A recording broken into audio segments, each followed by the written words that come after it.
physical and mental scars that left the officers who risked their lives to protect our capital and our democracy.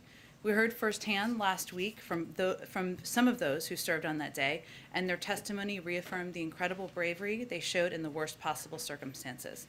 Their passing also reminds us of the remarkable courage of the men and women in law enforcement who serve with honor and leave home each day, not knowing what risks they may face, but are determined to protect their communities. We're indebted to their services, and our thoughts to go out to the friends, family, and loved ones of the two officers. And we want to remind those who are struggling that help is available 24/7. Please reach out to the Suicide Prevention Lifeline at 1-800-273-8255. I also wanted to mark that today is 2 years since the mass shooting in El Paso that killed 23 people in a terrible act of domestic terrorism that targeted a city defined by its diversity and rich Hispanic heritage. This morning, the President published an op-ed in the El Paso Times sharing his and the First Lady's condolences with the families who lost loved ones and the broader El Paso community. And he wrote about how today is a somber reminder of the unfinished work to heal the soul of this nation and end the epidemic of gun violence that is taking lives and shattering communities. The President and Vice President are currently meeting, as you all know, with 12 Latino leaders in the state dining room at the top. You heard the President speak at the top of the meeting, of course. During the meeting, the President will speak about the work we must do to counter domestic terrorism and the spread of hate-fueled violence in every form and end the scourge of gun violence in America. They will also talk about the President's Build Back Better agenda and how it will benefit Latinos throughout the country, our economic recovery, voting rights, and immigration. Also wanted to note that today we are marking Black Women's Equal Pay Day, which marks how far into the year Black women working full-time need to work to earn what their white, non-Hispanic male counterparts earned in the previous year. It takes a Black woman nearly 20 months to earn what a white man made in 1 year for the same work. Black women manage a disproportionate share of caregiving responsibilities, which have dramatically increased due to the COVID-19 pandemic, meaning that they may have to work part-time or leave the labor force entirely. They also comprise a disproportionate share of low-wage workers in industries such as caregiving that lack adequate compensation and benefits. The Biden-Harris administration has taken several steps to increase opportunity for Black women and girls, their families, and their communities to thrive in the workplace and to be economically secure. From the American Rescue Plan to the executive order to advance diversity, equity, inclusion, and accessibility in the workforce, embedding racial equity across this administration's response to COVID-19 and the economic crisis, and prioritizing Black mental health. And we, of course, will continue our work. I think I'm almost done here. Finally, last thing here, as a part of our effort, as the bipartisan infrastructure bill is working its way through the Senate, the President is quite focused on lifting up the benefits of the bill to the American people. So we're going to highlight a different component each day, and we'll also do that through our digital social channels as well. So today I'm going to highlight the unprecedented investment of $80 billion in passenger and freight rail over 5 years. That's a 500% increase over current services, and it represents the largest investment in passenger rail since the creation of Amtrak a half a century ago. This money will help us eliminate Amtrak's maintenance backlog, bring world-class rail service to areas around the country, creating good-paying union jobs in the process, and it will help make American businesses compete, grow, and expand by making it easier and cheaper for them to get their products to customers. With that, Jonathan, kick us off. Thank you, Jen. In March, President Biden said that New York Governor Andrew Cuomo should resign if the New York Attorney General's investigation confirmed allegations of sexual harassment. Today, the investigation found that Cuomo engaged in unwanted groping and kissing of at least 11 women, including current and former state employees. Does the President believe Governor Cuomo should resign? Well, the President just said that he's going to speak to this later this afternoon and share his views. So I'm not going to get ahead of his comments he'll make later. Have there been any conversations today between the governor's office and anyone here at the White House? No, there are not. And why the delay? Why not have did the President watch the governor's video earlier? Again, the President will give his own reaction to, of course, the announcement this morning and give his own view later this afternoon. Okay. Then one more on something else then. There was a shooting today earlier that caused the lockdown of the Pentagon, and in that same burst of violence, it appears that a law enforcement officer was stabbed to death. Has the White House been briefed on what happened? What can you share as to what occurred this day? We are, of course, in close touch with Pentagon officials. My colleague, John Kirby, will be briefing at the Pentagon and sharing more details on their end. We don't have additional details to share publicly as the next of kin is still being notified. Go ahead. Thanks, Jen. Does the White House have a message for the women who came forward with these accusations against the governor? I think the White House's message, the president's message, the vice president's message, my message is all women who have lived through sexual this type of experience, whether it is harassment or abuse or in the worst case assault, deserve to have their voices heard, deserve to be treated with respect and with dignity. I don't know that anyone could have watched this morning and not found the allegations to be abhorrent. I know I certainly did. And again, the president will speak to this later this afternoon. And staying in New York, but on COVID, if you will. New York announced today that indoor diners, people who go to gyms, entertainment venues, are going to have to show some sort of proof of vaccination. Is that a move that this White House supports? And does this amount to a vaccine passport? Well, we know and recognize, Cecilia, that different communities and states are going to take steps to protect the people living in their states and also incentivize, whether it's through carrots or sticks, more people getting vaccinated. That is what is going to save lives, and that is what is going to bring an end to the pandemic. This is certainly an example of that. We are not issuing federal passports, vaccine passports from the federal government, but we do know that private sector entities and other localities will make their own decisions. What we see as our objective is to continue to make the vaccine as accessible and available and close the disparities that we see among racial groups in New York, including in New York, to ensure that this is not a barrier for entry to different groups based on socioeconomic or other factors. And just one really quick one on COVID. San Francisco is now offering supplemental Pfizer or Moderna shots to folks who have the J&J vaccine. Is that something that this administration endorses, and might we see that coming from the CDC? That's not based on current public health guidance provided by the CDC. That has not changed. We, again, know different localities will be making decisions, but that's not reflective of current public health guidance. Go ahead. Thanks, Jen. Sticking with the same topic, Governor DeSantis in Florida is taking a very different approach than New York is. Florida just hit another record today of COVID cases, and yet he's pushing back on local municipalities that are trying to impose new mask mandates and other means of keeping people protected. Does the White House have any reaction to Governor DeSantis, and particularly to his point that this is just seasonal in Florida because people are hot, so they're staying indoors and transmitting the vaccine? Well, the data just doesn't back that up. I would say first, Florida is not the only state. 7 states have both a statewide ban on mask mandates and a prohibition on school districts from requiring masks in schools. And some states have even banned businesses and universities from requiring workers and students to be vaccinated. In fact, the most extreme of these measures is in Texas, where you can be fined. A professor or teacher can be fined if they ask a student if they are vaccinated, or if they ask unvaccinated students to wear masks. And I think the fundamental question we have is, what are we doing here? And the president, you'll hear the president talk a little bit about this later this afternoon. His message is going to be, we're all in this fight together, whether it's Democratic or Republican governor. And I will note, most Republican governors are doing exactly the right thing and doing and advocating for and taking steps to advocate for more people to get vaccinated. But if you aren't going to help, if you aren't going to abide by public health guidance, then get out of the way and let people do the right thing to lead in their communities, whether they are teachers, university leaders, private sector leaders, or others who are trying to save lives. And beyond sending messages like the president will do later today, what is the administration doing to actually communicate or work directly with some of these state officials? Sure. Well, I would first say that we are continuing to send surge teams out, and we are in touch with a range of states and leaders in those states about how we can provide assistance that's going to help them directly. So let me give you an example, or a couple of examples, I should say, of some of the states that have been hardest hit. We've actively been engaged with the governor's office in Florida to describe and offer federal support in areas like testing,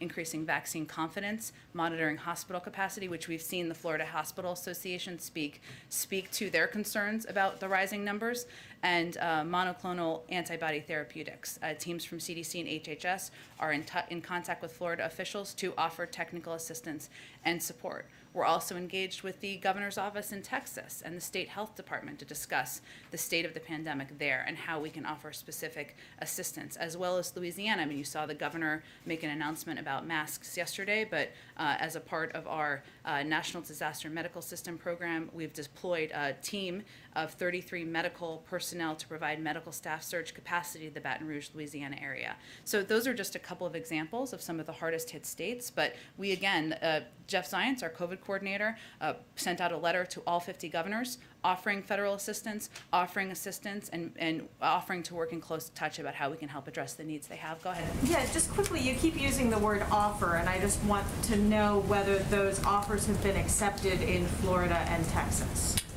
Right now, it's a discussion, and we are talking about what their needs are and how we could help meet their needs.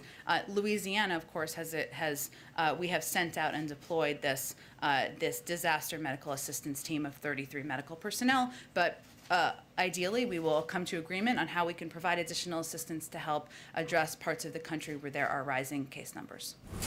Go ahead. The president has ruled out additional shutdowns related to COVID-19, and I'm just curious because that was an intervention that was used successfully to help places like New York City when they had hospital capacity issues. Now we see hospitalization rates at their highest level since February. Why would the White House, why would the president rule that out?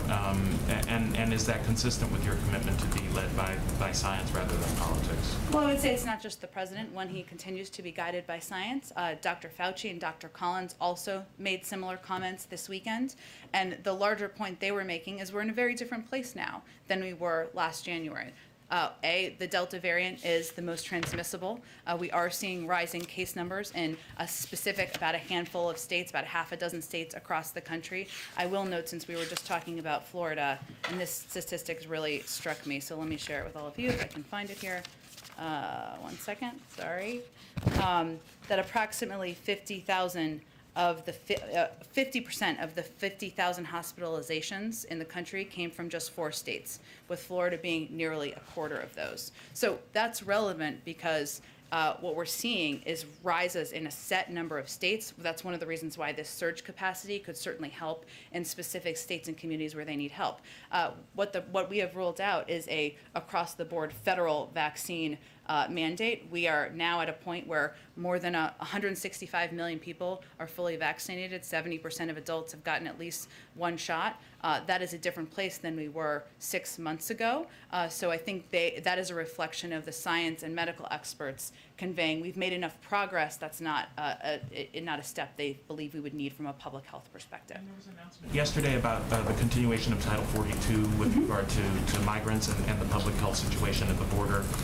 Is there data showing that migrants are showing up with more COVID positive rates, and is that what's kind of led to that policy? Because we still have other people who are coming into the country by other means, and we haven't seen fit to prevent them from entering. So why this treatment specifically? Well, I would certainly point you to the CDC. They, of course, make the decisions and recommendations about maintaining Title 42 and keeping it in place. It's rooted in preventing the introduction of contagious diseases into the interior of the United States. We certainly do, as we talked about yesterday, have specific protocols as it relates to unaccompanied children and also as it relates to, even adults who come to our border, but they have not made a decision to lift Title 42 because they feel there's an ongoing threat. Just one more issue. We've heard a lot of kind of anecdotal reports about U.S. businesses that are struggling in terms of their trade relations in China, their ability to do business in China. Mm-hmm. And I just wanted to see if you had a status update on the review that the administration has been doing since your earliest days. On tariffs? On tariffs, on trade policy towards China. I do not have an update for you. I don't believe there is one. It's ongoing, but I will check and see, Trevor, if there's anything to report to you. Go ahead, Kelly. Typically, you need the governor of a state to welcome in federal resources. Are there other ways where the White House or the administration could surge to Florida using military bases or federal property or something else that would not require an invitation from the governor? Is that part of the discussion?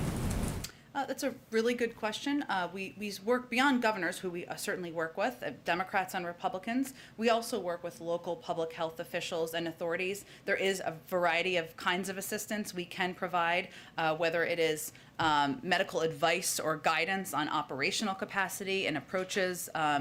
Certainly something we can do with localities. Businesses have also taken steps, and we've also stay attuned with that and stay in touch with them about the best steps that we can take. I would have to check and see. I think you're referring to the acceptance or request of FEMA assistance, which I don't believe these surge teams are under FEMA, but I can check and see on that question. Would the administration support, in areas where hospitals find that they're overloaded, making any medical decision based on vaccination status, or insurers deciding about paying medical bills based on vaccination status? Are we going to reach that point?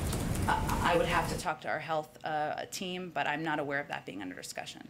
Go ahead. First, following up on that rule in New York now where the mayor says if you're not vaccinated, you can't go to an indoor restaurant, a gym, or a show. Does the White House think that that is fair to people who may have a religious reason for not wanting the vaccine or who might just be waiting for the FDA to approve it fully before they get it?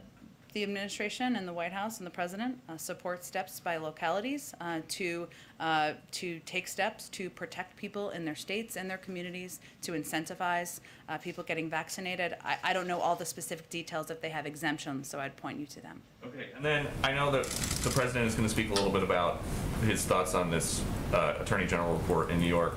In February, he invited Governor Cuomo to the White House for the next governor's conference. Does that invitation still stand? I think I'll let the president speak to his views later this afternoon. Okay, and then the Justice Department recently dropped its civil rights investigation into Governor Cuomo's handling of the COVID nursing home deaths. Does the administration want the Justice Department to initiate a civil rights investigation into these harassment allegations revealed today? We do something new here that feels foreign from the last 4 years and allow the Justice Department to act independently on investigations. Okay, and then the New York Attorney General says about the Cuomo accusers, I believe them. Does the president believe them? Again, the president's going to speak to this later this afternoon, so I will point to his comments, and I'm sure you will all be tuning in. He also said he'd take some questions. Go ahead. Thanks, Jen. The Senate Majority Leader, Chuck Schumer, said today that the Senate should expect to stay in session until the infrastructure bill is done.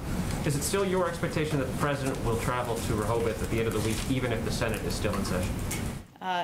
The president's travel has not changed, but as you have seen the president do over the last several weeks and months, he is ready to be called into action, whether it's a phone call or bringing people to the White House or to meet in the Oval Office, and that remains the case as we work to get this infrastructure bill across the finish line. I want to ask you a question about yesterday's news about the eviction moratorium. Gene Sperling said yesterday several times that the president would do everything in his power to help people who face eviction. One power the president has in the Constitution is to convene a House of Congress if it's not in session. Is that something the president would consider, bringing the House back? It's out for 7 weeks while this issue is lingering, and the White House has already asked Congress to act. Why not do what Harry Truman did in 1948, bring the Congress back and say, you can't go on vacation until this issue is resolved? Well, I think the key here is you need the votes in order to support a piece of legislation passing. I am not a vote counter, but I would point you to the Speaker's office to see if that exists. But I will say what the president was referring to is his ask over the weekend of the CDC to look into any legal authority, any option they have, perhaps a narrower approach, perhaps a short-term extension. This was never meant to be permanent, as we know. That's what you need legislation for, and to see what is possible. They are continuing to do that. I will certainly leave it to them to make any announcements about what they have found. I will note that one of the steps that he has really pressed his policy team on, that Gene spoke to yesterday, are the states getting this money out into their communities, because there is enough money out there for states across the country to extend the eviction moratorium from a state level, even without federal action. We've seen Texas provide over $300 million in rental and utility assistance in June alone, and has distributed most of the assistance. That's a positive step forward. Virginia has distributed the second most assistance and has implemented efforts to address incomplete applications with outreach phone calls. Illinois did not report making any assistance payments between January and May, but delivered over $95 million in utility and rental assistance in June alone. So I use this as an example because there's a great deal, tens of billions of dollars, that can still be spent by states. It is too slow. We made some progress in June, but we are really pressing states to get this money out and to extend the eviction moratorium from a state level. Go ahead. I have a couple of evictions. To start with, you mentioned the NPD officers tragically passed away. The Senate just cleared a bill giving congressional gold medals to everybody who responded on January 6th. When the president signs that, are you guys considering inviting any of the officers to the White House? It is a great question. I have not talked to the president about that specifically, but let me see if we can get more information on that this afternoon. Okay, and then two quick ones on eviction. I'm mercifully not a lawyer. Me neither. There may be some in here. I don't know. Very disappointing to my parents. But in terms of the legal analysis, based on where, I understand what you guys are saying on what Kavanaugh put in his opinion, but that does not change the fact that as it currently stands, the president can extend if he wants to. And so I guess my question from a legal basis is the advice that Dana and the Justice Department are giving based on the fact of being concerned more about having the CDC's emergency powers reduced if you go down this pathway, or is it because, I guess I'll stop there. Sure. I am mercifully not a lawyer either. I would say we're both doing okay to our parents, hopefully. But I will tell you that from a legal standpoint, I would note that in June, at the end of June, the Supreme Court came out and they put a stay on the moratorium and made clear in their public writing, as Jean referenced yesterday, which is available to everybody, that any further action would need legislative steps forward. We also indicated, as a result, that the third extension of the moratorium that the CDC did since January would be the last extension. In addition, there are concerns about what the impact could be on the long-term capacity, authorities, I should say, of the CDC. Their team is looking closely, carefully, their legal team has been since the president asked them to on Sunday, at what our options are here. That was a broad federal moratorium. There have been good questions raised about whether it can be more limited. That was in our statement yesterday, especially given the rise of the Delta variant, which we've seen and has really raised concerns for everybody, us, for members of Congress, for many advocates over the past several weeks. So they are taking a close look at that, or they have been taking a close look at that. But there's been a range of legal factors, and they're kicking the tires. Okay, and just one more to follow up on that. Speaker Pelosi's statement after your statement yesterday made pretty clear the enthusiasm was based on the fact you guys are still looking for legal options. Yep. Which Jean was pretty clear last night. The tires that had been kicked up to that point had presented none of them. I guess my question is, I don't understand how this ends. You made very clear the reality. There's no votes on Capitol Hill. This is a huge issue inside the House Democratic Caucus, and you guys don't think you have the legal authority. Like, how does this end? We do hard things. It's challenging. I will say there are a couple of options here. We are still continuing to look at legal options. That process is not concluded. And again, I would note that in our statement yesterday, we made clear that the president had even raised the question of a partial, limited, short-term extension. This is never going to be permanent, right? It was never intended to be. The other piece, which I touched on briefly in response to I think it was Steve's question, was related to what states can do. And there's no question that there's a great deal of funding that has not gone out nearly as quickly as it should have gone out. We recognize that issue. We are quite focused on that issue. And one of the efforts that we feel we do have some control over is pushing states to extend moratoriums in their own states. They have the funding to do it. The funding comes from the American Rescue Plan. They need to get it out the door.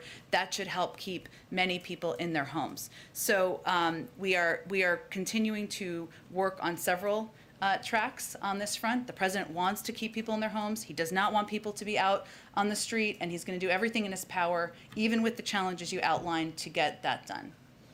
Go ahead. Thanks. I'm not going to use the phrase kicking the tires, although I just did. You can. You just used it. We can keep it as a theme. Foiled again. Okay. Lifting the hood. Whatever you say. There you go. Should we expect anything from the president later in terms of a partial, limited, short-term extension? Is he going to give an update on anything related to evictions at 4?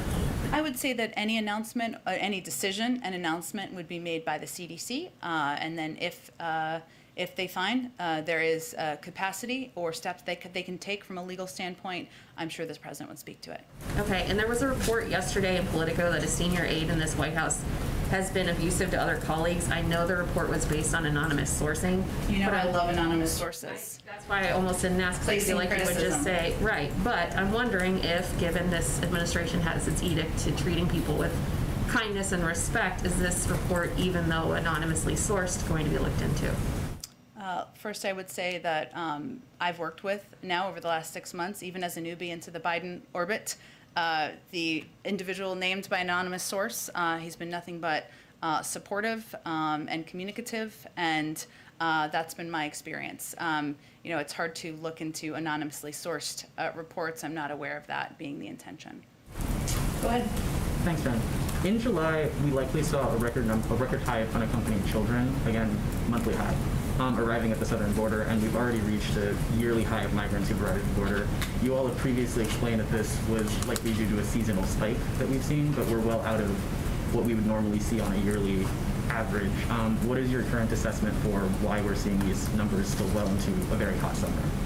We've said that was one of the factors, and it is typically one of the factors seasonally. We saw a big uptick in the spring, which you see every other year or so. You know, I will say there's a range of factors which are happening in these countries where individuals are leaving from. Economic challenges, weather challenges, crime, and that is all. Those are also, of course, drivers of people of all ages trying to leave their country to come to the United States. That's one of the reasons the vice president has been so focused that the president's asking on addressing these root causes. That's a long-term challenge, and will require a long-term solution. She laid out some significant steps forward last week, and that is going to continue to be something she is working on. But I will note that you know, even with the uptick we've seen over the last several months, as we've noted, Title 42 remains in place for health reasons.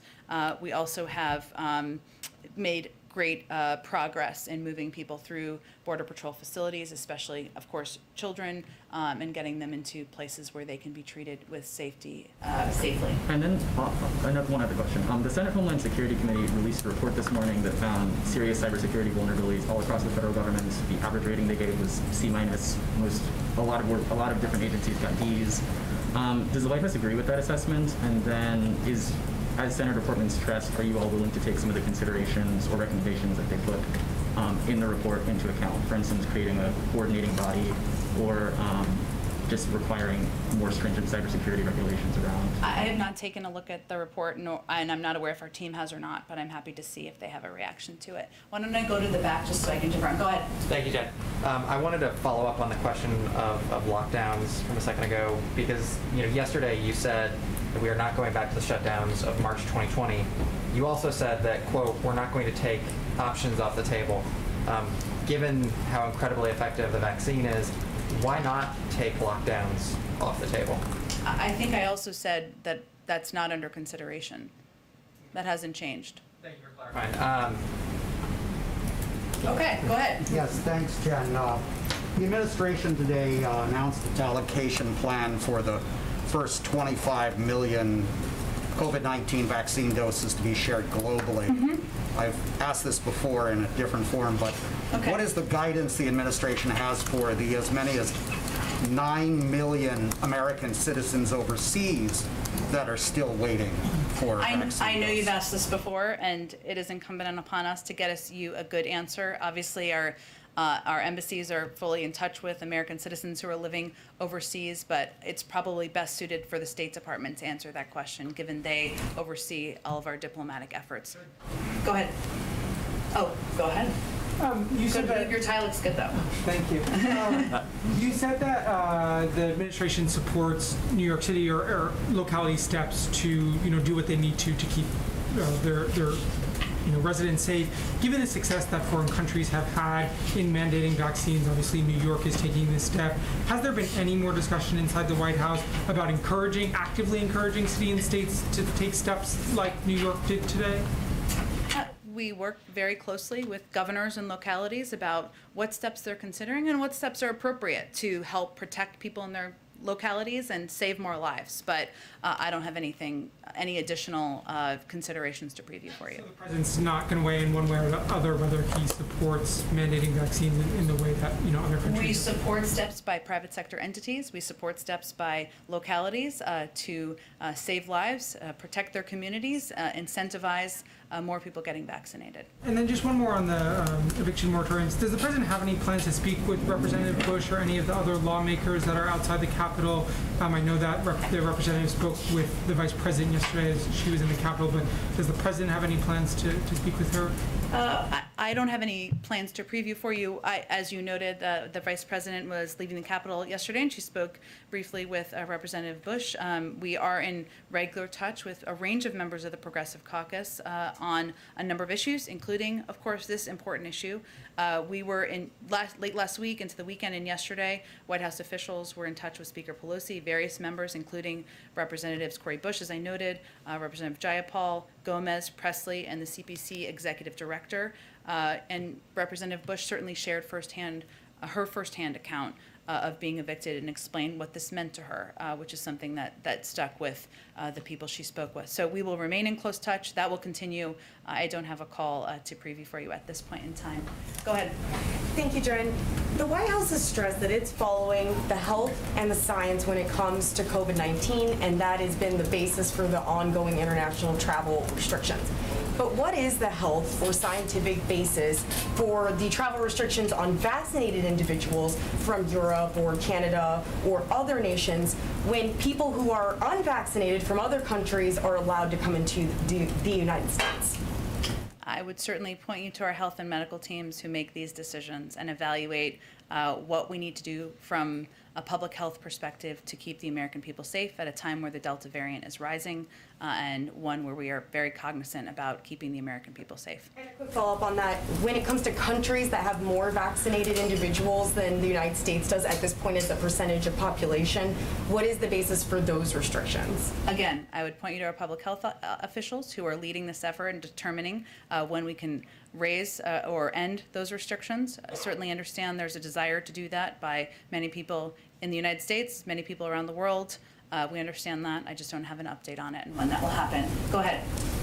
Thanks, Jen. It was just a little over a month ago that the president traveled down to Surfside. He actually sat side by side with Governor DeSantis. They both praised one another for their respective handling of the disaster situation there. I'm wondering if there has been any further direct communication between the president and the governor, and might the president consider speaking with the governor specifically about what we're seeing in terms of the rise in the hospitalizations and this developing situation with COVID? Well, if we thought it would make a difference, I'm sure he would. But I would say that the president feels you can praise leaders for taking some steps, as he did in that scenario with that tragedy at Surfside, where many people's lives were lost, many families were suffering, while at the same time expressing concern about their handling of a pandemic, which is what we're doing in this regard.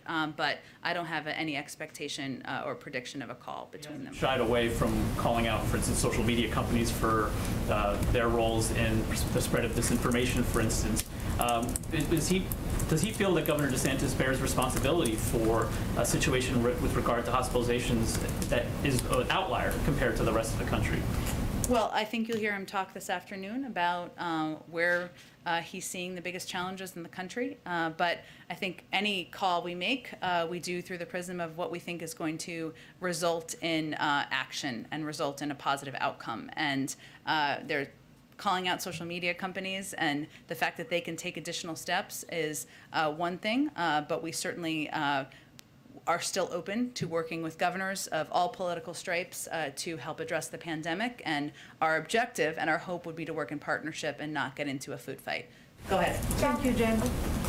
Oh, Want to go go ahead. and then I'll go. Okay, yeah, that's fine, go ahead. All right. There's been a second incident involving oil tankers opposite the Gulf of Oman today. Fingers pointed to Iran. Do you believe that Iran is threatening international shipping line? And today, the new president has taken office. Do you think that the White House can work with the hardliners, especially that we still don't know if you guys are going to go to the seventh round of talks in Vienna? Sure. Well, first, we're monitoring this developing situation, and we are in close touch with London and other partners who around the world who are also monitoring. The first reports are deeply concerning. We are fully engaged and will be as the situation is developing. I would say that as it relates to whether we can work with, I think our view, as I mentioned yesterday, is that every single challenge and threat we face from Iran would be made more pronounced and dangerous by an unconstrained nuclear program that continues. We would not anticipate that would solve every concern we have about their behavior in the world. But we believe that having greater visibility into their nuclear capacity and capabilities would be in our national interests, in the interests of many of our partners, and certainly we would hope we could build from there. But we are fully prepared to return to Vienna to continue negotiations and hope that is there's an opportunity to do that. Go ahead. I'm going to the two ladies behind you. Go ahead.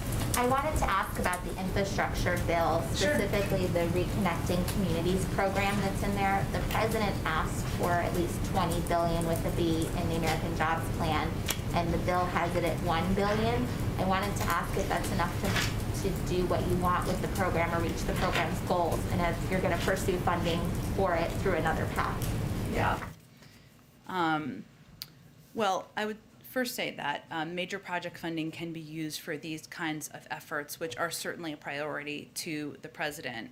And this is the first time in American history that the federal government has taken on the effects of the 20th century practice of placing roads or other infrastructure in ways that deliberately interrupt the hearts of Black communities, like what happened in New Orleans, Syracuse, and cities across the country. We are certainly, I know the president proposed a greater amount of money. Part of coming to an agreement is compromise, but we also believe that project funding for other projects that's a part of this package could be used to address the division of communities and further our equity objectives. So would you then, if some of the programs are grant funding or something, would you prioritize reconnecting communities to be able to use that funding for the purpose that you wanted? Well, we're kind of not at that point right now, but I certainly think there is room for funds from project funding that is included in this package to help address this key priority of the president's. Thank you. Go ahead, Shelby. Thanks, Jen. So I wanted to ask about the New York City proof of vaccination. So New York City data shows that the rate for Black New Yorkers is sitting at 31%, which is a lot lower than some of the other percentages. And this is similar to the national level, according to CDC data. So is the White House concerned at all that the burdens imposed by governments and businesses like this New York City proof of vaccination is going to fall heaviest on these minority communities? Well, I would say, Shelby, that it's our objective to continue to close that equity gap and to make sure we are, as a federal government, working in partnership with states like New York, cities like New York City, to make sure we are making the vaccine accessible, available. We're meeting people where they are. We're partnering with the right public health officials, and we will continue to do exactly that because we certainly don't want this to be a barrier of entry for communities. We also believe that at a time where the Delta variant is spreading like wildfire across the country, especially to unvaccinated communities, that it's important and cities and communities should be able to take steps to incentivize get more people getting vaccinated. Go ahead. I have a question on the eviction moratorium. Sure. Some states are reporting a lot of logistical problems in dispersing their funds, from websites getting overloaded and crashing to renters not being able to track down all the verification documents. What is this administration doing, or what can it do to make the process easier, streamline it, less difficult, make it easier for the states to disperse the funds? Yeah, look, I would say, as Jean touched on yesterday, there is, long before this question about extending the eviction moratorium during a pandemic, there have been a lot of challenges and issues with our infrastructure as it relates to rental and housing assistance across the country, and this is really bringing that to light. What we have tried to do is work with states in partnership to share best practices. We've hosted 2 summits with 46 of the cities with most tenants at risk to help jurisdictions set up these new eviction prevention programs. We also have a range of experts and officials in the federal government who are here to provide assistance and guidance on how this money can get out. We've seen some progress over the last month. Obviously, more needs to be done, but we are here. We are available. We are ready to provide assistance, to provide guidance to states and localities that need that. We want to work in partnership. Go ahead and back. Jen, can you first tell us, is there any progress on finding an ambassador to the Holy See? If so, what qualifications are you looking for? I don't have anything to preview for you at this point in time. I understand there's still an ongoing interest in ambassadors. I'm sure there'll be more to come very soon.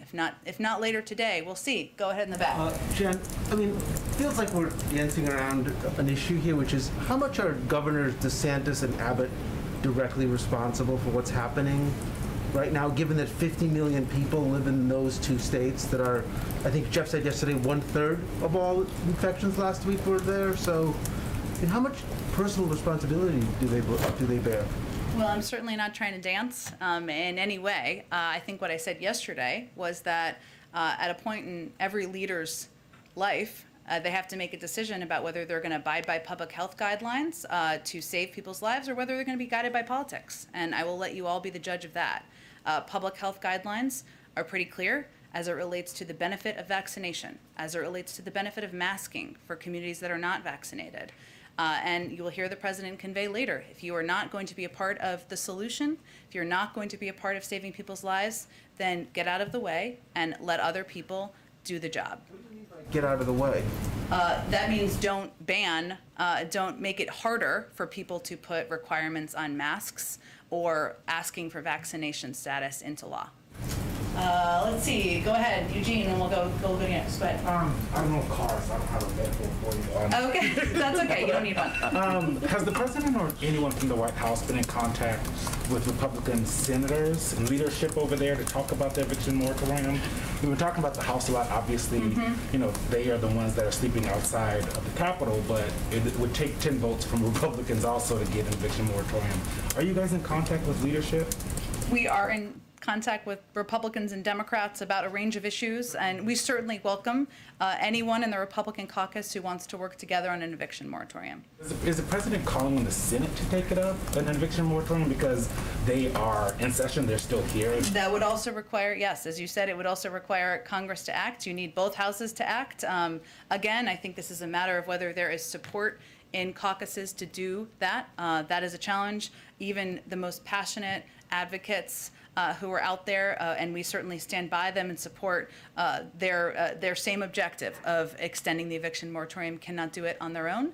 We certainly would like to see legislation. The president would love to sign that into law that, as you said, would require both houses of Congress. Question, sorry. You mentioned Texas. That's the state that is being touted as not just number one, but also they have the best system. The way that it's been happening is it's going straight to landlords and people who own homes and are renting it out. Is that what other states should be doing? Should they be copying Texas in how they disperse these funds?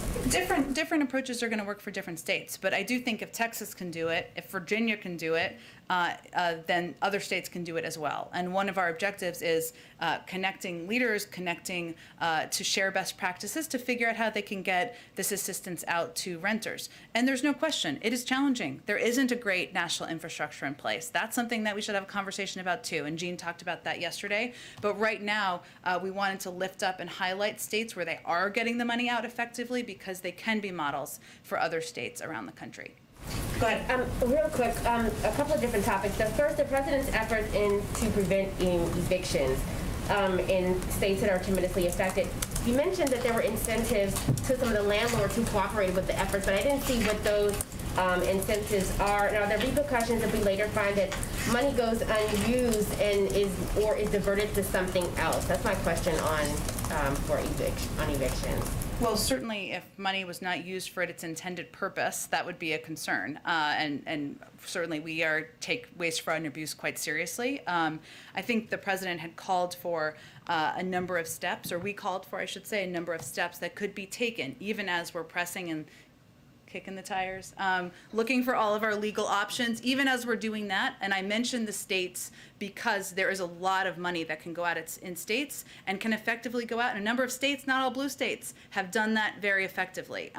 So I referenced, and you touched on one of them, but let me make sure I cover, let's see. So there are states and communities, there are also, he's also asked federal agencies to use their power to prevent evictions and tell landlords. So so there are any properties that are government-backed properties. So if you get a government-backed loan for your mortgage, we've asked our agencies to prevent eviction. So he is, again, using every step in his capacity to keep people in their homes. On voting rights, Senator Klobuchar says that they're nearing a voting rights deal. Is there anything that you can tell us in the deal, how this slimmed down deal is looking? And also the president has also talked about there are Republicans that he's been talking to. Can you name any of the Republicans that possibly could? That wouldn't be constructive to our end goal. I understand your interest. I will say that, we're certainly grateful for Senator Klobuchar's work, the ongoing work by a range of leaders to figure out if there's a path forward here.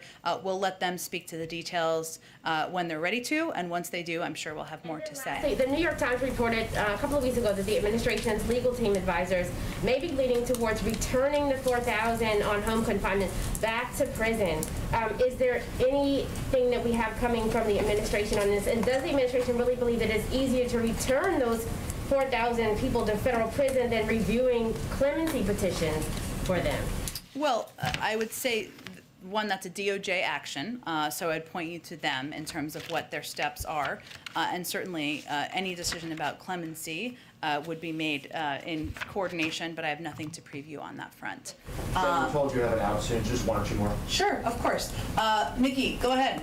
Do you know if the president has spoken with Governor Cuomo today? No, he has not. And then just a quick scheduling thing. Yeah. Do you know if he will go to Mike Enzie's funeral on Friday? I don't have anything to preview for you. I understand the interest. He did consider him a friend, but I don't think a decision has been made quite yet. Thank you. Raquel, go ahead. Thank you so much, Jen. More than 1 million doses of vaccine expired and have gone to waste since December. What is the White House doing to avoid this waste? And could the U.S. be donating more vaccines to other countries and faster? And will President Biden soon announce more vaccines sharing to the world? Well, yes, he will announce this afternoon. That's what his remarks are about, getting 110 million doses out.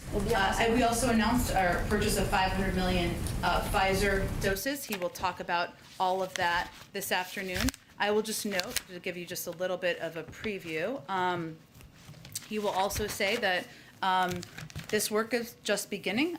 While we are, the United States remains, with the announcement today, we will have donated to more to the world than all of the countries in the UN, including Russia and China combined. And this is just the beginning. We are going to continue to be a provider of vaccines and assistance to the global community in our fight against COVID. So he will certainly talk about that today. So yes, there will certainly be more to come. Let me note, though, for you on the question you asked, Raquel, about waste. The COVID vaccine wastage rate nationally is at approximately 2.6%, which is very low. Certainly, we don't want any doses to be wasted, and what we do is we work with governors so that they can request, or state authorities, I should say, exactly the amount of vaccine doses that they want to reduce and prevent that waste. It's important that we get as many people, of course, vaccinated. Sometimes that can mean opening a multi-dose vial and not using every dose. But we do everything we can to reduce waste, and certainly we will continue to do that. All right, thanks everyone. Thanks, Jen.